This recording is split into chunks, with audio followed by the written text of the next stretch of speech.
Bonjour, aujourd'hui on plonge dans un sujet classique mais toujours brûlant dans le foot, le choix de sélection pour les joueurs binationaux. Et là on a un cas tout frais, Robinho Vaz, le jeune de l'OM. Oui, bonjour. Effectivement, Robinho Vaz, le jeune crack, comme on l'appelle, il est face à ce choix. Apparemment, le Sénégal ou la France, ça fait pas mal jaser. C'est ça. Et pour y voir plus clair, on va s'appuyer sur des infos tirées d'un article Robinho Vaz, France ou Sénégal. L'idée c'est de décortiquer un peu les signaux envoyés, parce que c'est pas toujours hyper cohérent entre ce que disent les officiels et ce que fait le joueur. Exactement. Comprendre cette tension, en fait, entre les déclarations et les gestes. Bon, alors allons-y. On commence par quoi? Ah oui, la première info concrète, la démarche officielle du Sénégal. Voilà. Et c'est pas rien, parce que c'est le sélectionneur sénégalais lui-même, Pape Thiaw, qui en a parlé. Ah oui, Directement. oui, oui, en conférence de presse.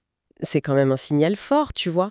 Ça officialise l'intérêt. Et qu'est-ce qu'il a dit exactement? L'article rapporte ces mots, c'est ça? C'est ça. Il a dit que la sélection s'était approchée de l'entourage du joueur et que les discussions se poursuivaient. Hmm. Les discussions se poursuivaient. C'est assez vague, non? Ça peut vouloir dire tout et rien. C'est justement ça qui est intéressant. Déjà, le fait de le dire publiquement, comme ça, en conférence de presse, en général, ces approches, elles se font plutôt en douce, discrètement. Ouais, en coulisses? Exactement. Donc là, que le sélectionneur le confirme et qu'il ajoute que ça se poursuit, ça montre une vraie volonté du Sénégal. Ils affichent leur intérêt, quoi. C'est peut-être aussi une façon de marquer leur territoire médiatiquement. Et ce discussion se poursuivait, tu l'interprètes comment? C'est des vrais négos? Une phase de séduction? Juste un contact établi? Difficile à dire, sans être dans le secret, évidemment. Ça peut être des discussions sur le projet sportif, le rôle qu'ils imaginent pour lui, des garanties peut-être, ou alors c'est juste pour dire on est en contact, la porte est ouverte. D'accord. Mais ça peut aussi être stratégique, tu vois, mettre une petite pression gentille sur le joueur, montrer au monde et peut-être à la France que le Sénégal est sérieusement sur le coup. Préparer le terrain aussi auprès des supporters sénégalais. C'est pas anodin comme communication. Donc c'est pas juste une info, c'est potentiellement une tactique.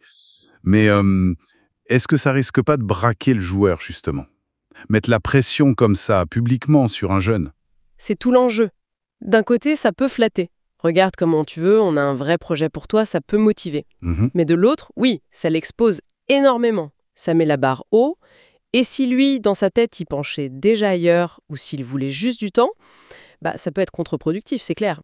La gestion de cette pression, c'est crucial pour ces jeunes.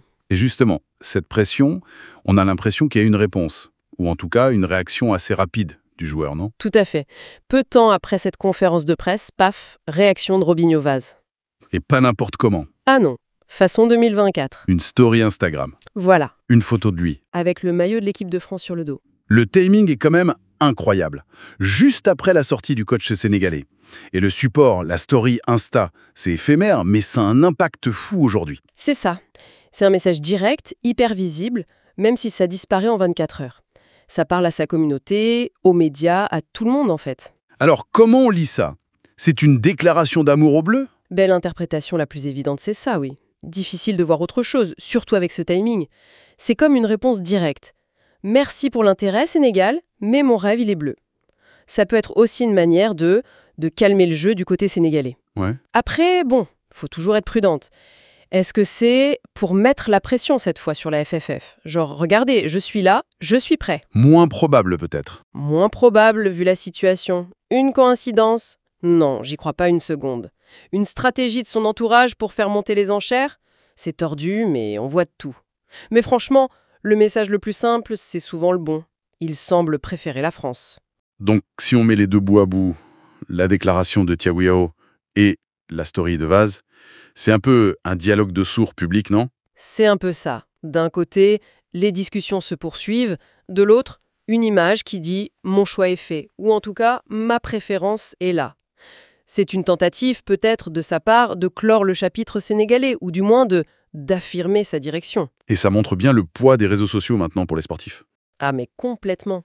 Une simple photo peut envoyer un message ultra puissant, plus vite et plus directement que n'importe quel communiqué officiel. Mais ça ouvre aussi la porte à toutes les interprétations, les rumeurs. C'est à double tranchant, surtout pour un jeune. Faut savoir gérer cette exposition. C'est vrai qu'une story, ça reste une story. Est-ce qu'on n'accorde pas trop d'importance à ces gestes numériques? Est-ce que ça annule vraiment des discussions sérieuses? C'est une très bonne question. Juridiquement, une story Instagram, ça vaut zéro. Le choix d'une sélection, c'est des papiers, c'est jouer un match officiel. Ah, tant que ça, c'est pas fait, Il peut encore changer d'avis techniquement. exactement. Surtout avec les règles FIFA qui ont un peu bougé là-dessus, même si c'est complexe. Mais bon, symboliquement et médiatiquement, l'impact de cette photo en bleu, il est énorme. Ça envoie un message clair. Très clair, ça peut décourager le Sénégal ou en tout cas les faire patienter. Ça peut alerter ou rassurer la FFF. Donc même si c'est pas définitif, c'est un indicateur très très fort de sa tendance actuelle. On poste pas ça par hasard à ce moment-là. Donc on a une situation assez tendue ou du moins contrastée. Approche officielle du Sénégal, affichage pro-France du joueur sur Insta. Qu'est-ce que ça nous dit au fond sur ce que vivent ces jeunes binationaux? Bah, ça nous dit surtout que c'est hyper compliqué pour eux. Ils sont souvent tiraillés, tu vois, entre les racines, la famille, la culture d'un côté. L'affectif, quoi. Voilà. Et de l'autre, la carrière, le sportif. Quelle sélection offre le meilleur projet? Le plus de chances de jouer, le plus de visibilité? Quelle fédération est la mieux structurée? C'est plein de questions. Et l'entourage doit jouer un rôle aussi, j'imagine, la famille, les agents. Bien sûr, tout le monde a son avis, parfois ses intérêts, c'est le joueur qui décide à la fin, mais il n'est pas seul. Pour Vaz à l'OM, club hyper médiatisé, la pression est encore plus forte. Le club, lui, en général, il dit rien publiquement. Ce qu'il veut, c'est que son joueur soit bien dans sa tête et performant. Peu importe le maillot national. En théorie, oui. Mais en interne, ils doivent suivre ça de près, c'est sûr. Et puis, il y a l'émotionnel. Choisir un pays, c'est un peu en rejeter un autre, sportivement parlant. Ça peut être dur à vivre pour le joueur, pour sa famille. Ça peut générer des critiques, des supporters déçus. C'est lourd. On oublie souvent cette dimension humaine, identitaire, derrière les enjeux sportifs ou financiers. Totalement.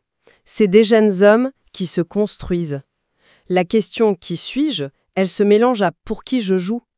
Parfois, le choix sportif est simple. Mais ici, entre le Sénégal, grosse nation africaine, et la France, championne du monde, les deux options sont séduisantes. Ça rend le truc encore plus difficile. Donc si on résume où on en est d'après nos infos, le Sénégal a officialisé son intérêt et dit que ça discute. Et Vaz, lui, a posté une photo avec le maillot bleu, ce qui ressemble fort à un message de préférence pour la France. C'est exactement la photo du moment. Tension entre l'approche officielle d'une fédé et la communication très perso, très réseaux sociaux du joueur. Ce qui va se passer ensuite, on verra. Mais ce scénario, il est typique du foot d'aujourd'hui. Une décision qui reste très personnelle au final. Et une pression folle. Choisir sa sélection, c'est un moment clé qui marque une carrière bien au-delà du terrain. Et ça nous amène peut-être à une dernière réflexion, un peu plus large. Qu'est-ce que ce cas, au-delà de Vaz lui-même, nous apprend sur comment l'identité, l'ambition et le numérique s'en mêlent aujourd'hui dans le foot? Ça nous dit beaucoup sur cette complexité de naviguer son identité quand on est sous les projecteurs. Pour ces jeunes, souvent issus d'immigration avec plusieurs cultures, la question de l'appartenance, elle n'est pas simple. Et le choix de sélection, ça devient une sorte de déclaration d'identité publique. Tout le monde regarde, commente, juge. C'est une charge énorme. Énorme, oui. Comment ils gèrent ça, Gilly? Les attentes de la famille, du pays d'origine, du pays où ils ont grandi, les attentes sportives, la pression médiatique, tout ça amplifié par Instagram, Twitter, où chaque like, chaque photo est analysée. Comment trouver l'équilibre entre le cœur, la raison sportive et tout ce bruit autour? C'est sans doute un des grands défis pour cette génération de footballeurs. Fascinant, mais sûrement pas facile à vivre.